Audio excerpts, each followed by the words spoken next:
Thank you so much for coming. Friday morning after this week, it's amazing that anyone can get up this early at all. I'm Ingvild, and I run a small studio called Henchman and Goon out of Norway. And last year, oh, by the way, if you can turn off your noise-making devices, that would be great. I run a company called Henchman and Goon, and last year we released our game Pode to Nintendo Switch. And we just launched on PS4 last month. One of my main tasks on Pode was art direction, and that's what I'll be talking about today for the most part. But first, I want to show you our launch trailer, so you can keep what I'm talking about fresh in mind.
There we go. Okay, so I'm going to start at the very beginning. When we were developing Pode, we had some guiding principles that we stuck to. The idea was to make a family-friendly game, not necessarily a children's game, but a game children could participate in playing and enjoy without feeling left out or unable to contribute. We wanted to stay clear of any negative action. Even non-violent games today have you destroy objects for loot or materials, but we wanted everything to be about growth and positive actions. So that meant no negative impact on the game world, and everything you do as a player should be about adding something to your surroundings. We wanted a relaxing game, which meant we had to stay clear of any stressful situation. So there's no time pressure, no enemies, no danger, and no dying in our game. We wanted it to be accessible to anyone, regardless of age, location, or level of education, which meant no text and no speech. We wanted the game to promote positivity and compassion, to connect people and make them want to help each other. And lastly, we wanted the possibility for asymmetric co-op when playing with kids or inexperienced players. These guidelines had a big impact on the visual direction that we took. Having a slow-paced game where people spend a lot of time in one place solving puzzles meant the surroundings had to be interesting and engaging. It needed to be bright, positive, eye-catching, and interesting to look at. It had to be a pleasant place, cozy and relaxing, a place where you'd want to hang out. And we wanted to give it a feeling of mystery to push the player to explore, make them want to know more about the world and characters and background. The asymmetric gameplay meant the less active player needed stuff to do. They should be able to interact with their surroundings, not just for puzzle solving. And things had to feel alive, and it had to be fun and interesting during downtime. We wanted them to be able to play around with the world, twirl in the grass, splash in the water, and paint in the world as they played. The world also needed to reinforce the positivity of the theme and morale of the game. We did want mystery and secrets, but nothing scary, so that had to really come through in the atmosphere. We wanted interaction, but without negative results, so anything you make happen in the game should give you a good feeling. And we wanted there to be a positive change from start to finish. Give the player the feeling that they had a positive impact on the world. So when you start a level, it's dull and barren, but when you finish, it's lush and colorful, and it feels inviting. We didn't really have a clear idea of what Pode would look like, and the early concepts didn't have any particular direction, but one thing that stayed consistent are the characters. They are the focus of the game, and for the story to work, we needed the player to feel connection to them.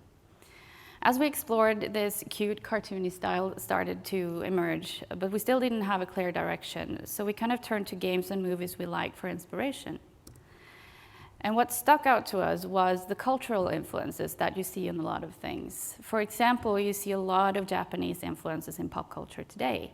And this sort of had us switch our focus a little bit and look at our own culture and maybe try to build on that. So history time. I love history time, it's fun. Since the Viking era, Norway, Sweden, and Denmark have been in and out of unions. The latest union involving all three was the Kalmar Union, which ended in 1521 when Sweden withdrew and elected their own king. And the Danish king and nobles decided that Norway should become a dependency of Denmark. So fast forward to 1814, Denmark was forced to give Norway to Sweden due to intricacies of the Napoleonic Wars. And Norway, unaware of the treaty between Sweden and Denmark, was pissed off, which prompted the writing of our own constitution, leading to full liberation in 1905 and the importation of a Danish prince to be our king. And backtracking a little bit, Norway went on a quest for its soul. In the mid-1800s, the national romantic movement in arts was big in the Nordics, but in Norway it became more. It became about figuring out what is actually Norwegian. What were we without the influence of Sweden and Denmark? And it's been an important and defining era in Norwegian cultural history, which is still very present today in both art, literature, architecture, and politics. So, going back to my previous points, we now had something that fit all the criteria we'd set for the visual design. It's bright and colorful, it's eye-catching, and it's interesting to look at.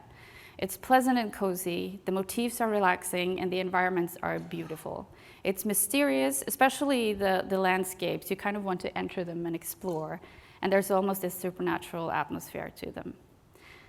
So finally having a solid direction, we started going deeper into the material to identify the main visual characteristics of the era, and we found 4 cornerstones to build our visual design on. You have colorful, swirly plants and flowers, which are found in rose paintings, embroidery, and carvings. We have evocative natural environments with a fairy tale-like atmosphere. A maximalistic expression. I mean, everything is in abundance and excessively ornate. And there's a lot of fine detail. You see this in art, jewelry, and everything, as well as everyday objects. So having our foundation, we now needed to look at what challenges we would be facing. Apart from the obvious challenges of building a super detailed, organic, growing, and ever-changing world, the 2 things that had the potential to get us in some real trouble were that we were a very small team and we had very limited time and money to make our game.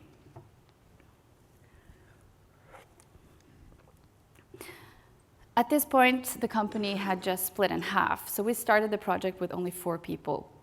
And due to the split, and that we wanted time to work on game development, we had drastically cut down on contract work. So we certainly had some challenges to overcome during this project. None of us had been doing this on a big scale before, so we had to figure out everything as we went. Eventually, we did find the funds, and we were able to grow our team to 7, but that's another story. Anyway, we didn't want to scrap the game or stray from the core idea, so we needed to find ways to efficiently produce a lot of content in as little time as possible. The most important thing we did was to create modular world building and decorative assets. We made a small set of generic assets for the entire game, including walls, floors, filler plants, and some decorative elements. And from these, we created multiple combinations, some of them generic and some of them level-specific.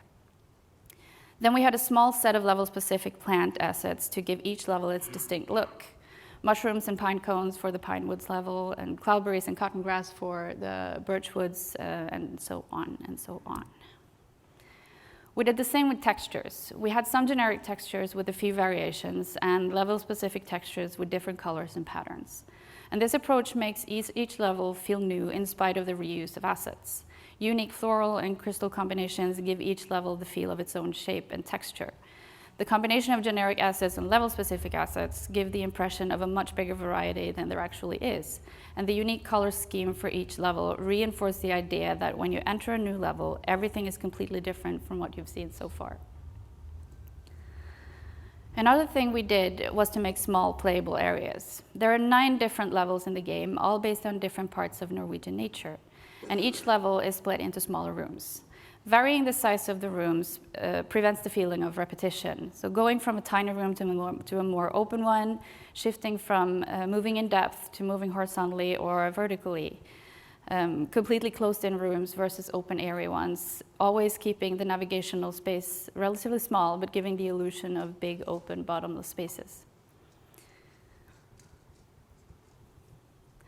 The small size means there is less repetition in use of different plants and combinations. So we could create variation in flora, not only from level to level, but also from room to room.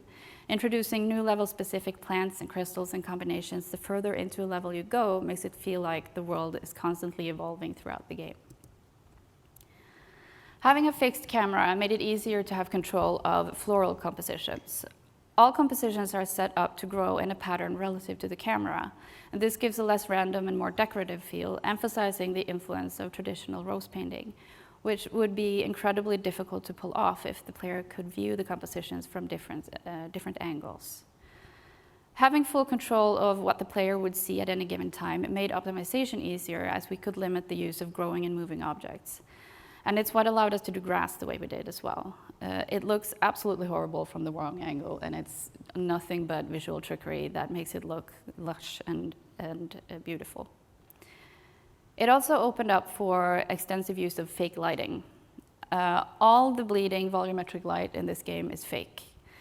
It's all just transparent gradients on planes. And these are also used to create color gradients in some places, as well as shades and vignettes. And this only works because we have 100 control of the angle it's seen from. When it comes to animation, we face some issues. Getting the growing right was very important for our idea to work. There was no point having a living, growing world if it didn't move or feel right. And this became a constant battle between optimization and our visual goals. We had growing, moving stuff absolutely everywhere, so even in the smallest levels, we had latency issues. Most objects were okay to work with. We could just use scaling and a bit of rotation, and this worked for crystals, moss, small flowers, and all kinds of rigid objects, where we just used simple low-poly models and no animation. Sorry, no idle animation. Plants and combinations were a bit more tricky. We had a lot of swirly plants, and rose painting, although it has no animation, the dynamics of the paintings makes it easy to imagine the movements they should have. It needed to feel like it was growing in an organic and natural way. We started out with a lot of morphing objects, but luckily we discovered that this was only necessary for a few things. And combined with scale and rotation, it gave the impression of natural growth. So for this, the amount of objects actually worked in our favor, which was nice for a change. And combined with the speed of growth, it helped the illusion, as you never really focus on one single object. We used the same approach for idle animation, where after a plant has grown, we switched it from a dynamic object to a rigid object with slight rotation, just to give the impression of constant movement and life. And this had a massive impact on latency issues as well. For plant and crystal clusters, we started out with everything being separately triggered to grow. We figured we wanted people to move around and kind of just like make everything grow as they went. But we kind of discovered that this wouldn't work with large collections of plants. And we wanted control of how the combinations grew and looked, and for it to be less of a hassle for the player to grow everything in a room. So we decided on using a few triggers spread out through each level to set off a cascading bloom, and we created a tool to set up our growing objects in sequence. This also let us control the timing between each step in a sequence, so everything could be perfectly timed. The grass is a combination of single triggers and sequencing to give the player a bit more freedom. So if you trigger the grass and stay still, it'll keep growing, but the spread is slower than the character's movement. So if you move around while using the glow ability, you'll get to paint it in yourself. All these things combined gives the player the impression of full freedom to grow the world, but with us having enough control so the world feels cohesive and everything grows with a nice flow. So what did we learn from making Pode? It's been a very steep learning curve for us, being a small and inexperienced team, and we certainly made our share of mistakes along the way. Some of the things we're taking away from this is you need to work smart. Streamline your pipeline, because with a small team, there is absolutely no time for idleness. Make few and reusable assets. You really just need enough variation not to hinder the creative process or make the game feel repetitive. You need to be constantly cutting everything not vital to your core goals. I mean, the phrase "kill your darlings" is cliche for a reason, right? You simply can't create quality content if you don't have the time or resources to do so. You have to be ruthless. Build your game with a machete. Focus on what's most important and perfect that. You have to make sure not to lose track of your goals. Visual design is really just a tool to help tell a story. And for us, it's a growing, evolving world telling the story of a growing friendship and evolving emotions. Our increasingly detailed and beautiful world mirrors how empathy, selflessness, and cooperation makes the world more beautiful and less scary. And entering into uncertainty together may reveal things about yourself you didn't know. And lastly, fake everything. If the player can't see it, why bother? So by trying our best to follow these rules, in the end, we managed, without mentionable resources, to create a finely detailed, excessively decorated world with a distinct, recognizable look that sets it apart from other games, and that we feel help tell the story of our two star-crossed friends. And that's it. Thank you so much for coming to my talk.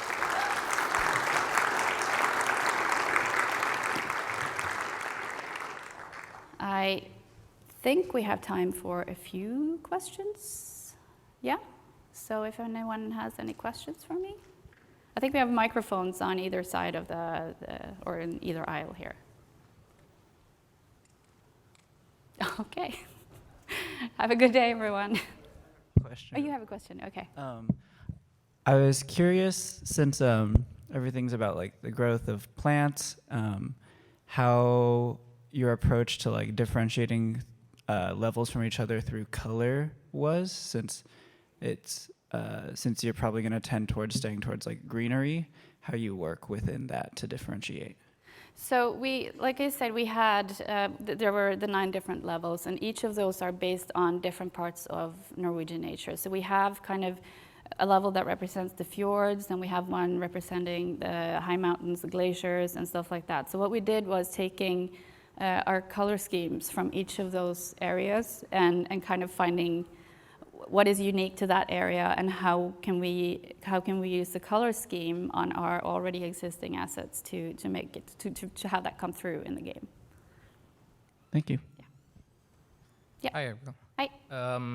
How long did it take to develop the game from start to finish, and how much of that time was spent on the pre-production and the art style?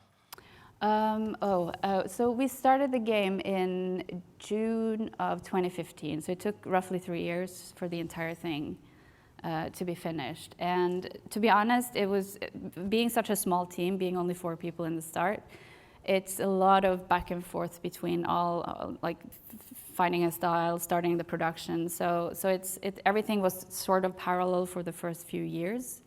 And although we had the direction that we wanted to take, it was kind of a long way to get that, to finally kind of nail that look. So it's a difficult question to answer because it's not like the first 3 months are pre-production. Yeah, no worries. Yeah. Cheers. Okay. Well, thank you so much for coming. And remember to fill out the evaluation form that you should have gotten on your email already. And happy GDC, everyone.